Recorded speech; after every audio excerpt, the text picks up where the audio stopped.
Welcome back to React and Relax TV, guys, for another comedy reaction. So checking out Dave Allen, and this one is Ghost Story, guys. Yes, I can't wait to hear this one. All right, so if you're new to the channel, welcome. Or before you leave, you become a part of the family. All right, guys. Yes, so let's check this clip out.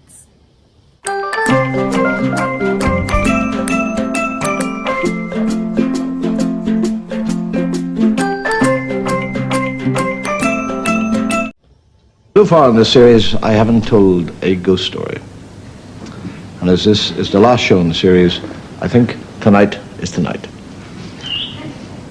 If I may, I would like to tell you a true story. A story about a house that had a bad room, what they call in Ireland a bad room. It had an atmosphere. People were loath to go into it. They didn't wish to have anything to do with it.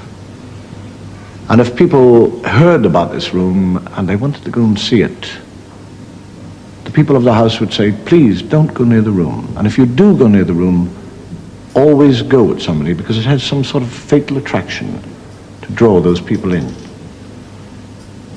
And people would open the door and let people look into the room. And the sense of attraction to that room was like a magnetic pull. They would want to go in. And that is why the other person was there, always to stop them.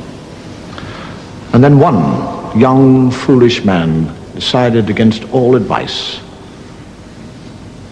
that he would spend the night in the room. And people pleaded with him, scolded him, shouted at him, screamed with him, fought with him. And he said, no, I will spend the night in the room to rid us all of this superstitious rubbish. And he went in to that room. And the door, without any human being touching, closed behind him. Without anyone touching it, closed behind him, I would turn back and be screaming and running. Why would he want to? I guess he's just curious, or he just wanted to prove a point. Are you curious? I don't know.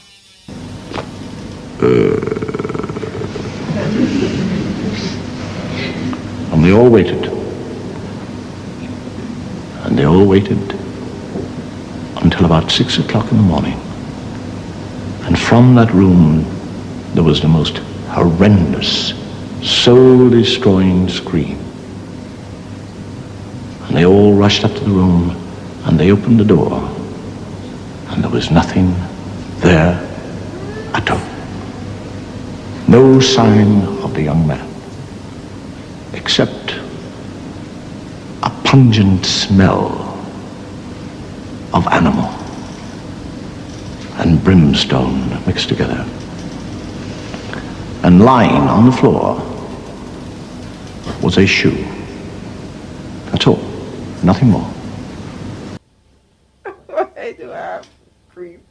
I feel the way he's illustrating the story, I should say, or narrating the story. It sounds so creepy and I have goosebumps. I don't know. Like shaky, waiting to hear what he's going to say next. And the story was printed in the paper and people came to hear about it. And eventually it got to the ears of one of the great Jesuits, who was an exorcist. And he decided that he would go to this room and he would attempt to exorcise this evil, this presence, this prince of darkness, whatever it might be that was in that room. And again the people pleaded. They said no, and he said no. I shall do it. But if by chance something happens to me in this room, if the pattern is the same, one of my shoes will remain in that room. And whatever happens, whatever is the secret of the evil of that room, I will write that upon my shoe. And if I am not there, look to my shoe, because the answer to this puzzle will be upon the shoe. And he arrived, entered the room, and the door closed behind him. And the people sat downstairs by a fire, and they waited. And the clock, this large grandfather clock, ticked away the time, quietly. And from upstairs they could hear the priest praying. They could smell the incense.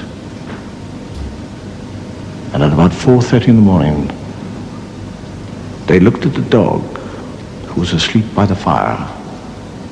And in his sleep he had begun to growl. And as they looked at him, the hackles on the back of the dog began to rise. Why am I getting weird? I don't know. But the way how he's telling it is like this stuff me creep out. Like, I'm even jumping, looking at me like, come on, what? The hackles on the back of the dog began to rise. And he gave out the most baleful of hound-like howls.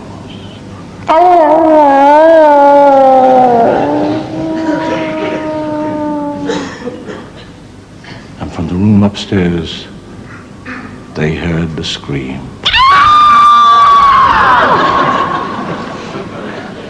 And they ran up with lights, with crosses, with crucifixes, with holy water. Open the door! And all there was this pungent smell and a shoe. And they ran to the shoe, they picked it up, they turned it over, and burnt into the sole of that shoe were 2 words: size 9.